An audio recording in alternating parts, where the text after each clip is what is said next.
My mother stood outside the gallery glass. She wasn't there to apologize, she was there to claim her share of the profits. But she forgot one thing: I wasn't the daughter who needed her anymore. Watch what happened when she tried to invoice me for my own trauma. I watched her through the plate glass. My mother. She looked smaller than I remembered, her coat pulled tight against the wind. The conditional love exhibit was packed behind me. People were drinking wine and staring at a canvas titled, "The Practice Child." It was a painting of Emily's law school acceptance letter painted over a backdrop of my empty bank account. My mother saw me looking. She didn't wave. She walked to the door and pulled it open. The gallery chime sounded like a warning bell. The chatter in the room died down. People recognized her. It's hard not to recognize the villain when her face is hidden in every brushstroke on the walls. Lena, the gallery owner, stepped forward. She put a hand on my arm. "Do you want her removed?"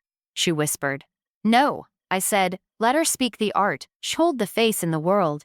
The kid doesn't want her work. I want to. You will let me fight." Dots next to the paintings. Her eyes calculated the numbers. Then she looked at me. "You're making a spectacle," she said. Her voice was steady, the same tone she used to tell me I was being dramatic when I asked for lunch money. "I'm making a living," I corrected. "Something you said I'd never do." She laughed, a sharp, bitter sound. "You're making a living selling our family business." My words! Your father's decisions. You're selling our privacy, Mia. In selling my perspective, I said. You own the money. You own the house. You don't own my memory. She reached into her purse. The room flinched. I didn't. She pulled out an envelope and slapped it onto the small podium where the guest book sat. "If you're going to profit off my parenting," she hissed, "then I expect a return on investment. That is a bill. For 18 years of room and board. Since you're so successful now, you can pay us back for the burden." The audacity hung in the air like smoke. A woman in the back gasped. Lena stepped forward, furious, but I held up a hand.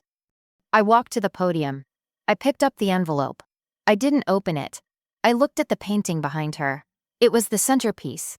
A mixed media portrait of my mother, but her mouth was a zipper, and the zipper was open, spilling out receipts.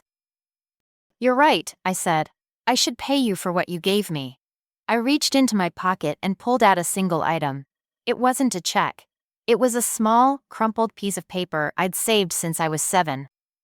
A drawing of a horse, with a note from her in the corner, "Don't waste paper on this nonsense." I placed the drawing on top of her envelope.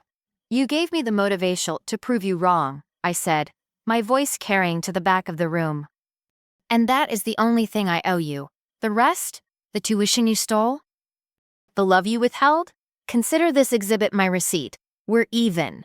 I looked at Lena. "She can leave now." My mother opened her mouth to argue, but the room turned on her.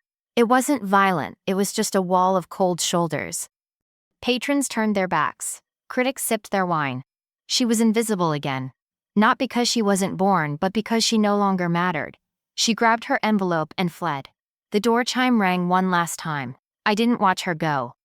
I turned back to the crowd. "Does anyone have questions about the technique used in the college fund?" I asked. The applause started slowly, then filled the room. It sounded like rain, washing the sidewalk clean. If you've ever had to buy your own freedom, comment "paid in full." If you're still saving up to leave, comment "work in progress." You are not alone. Subscribe to her silent revenge for more stories of truth and triumph. See you in the next chapter.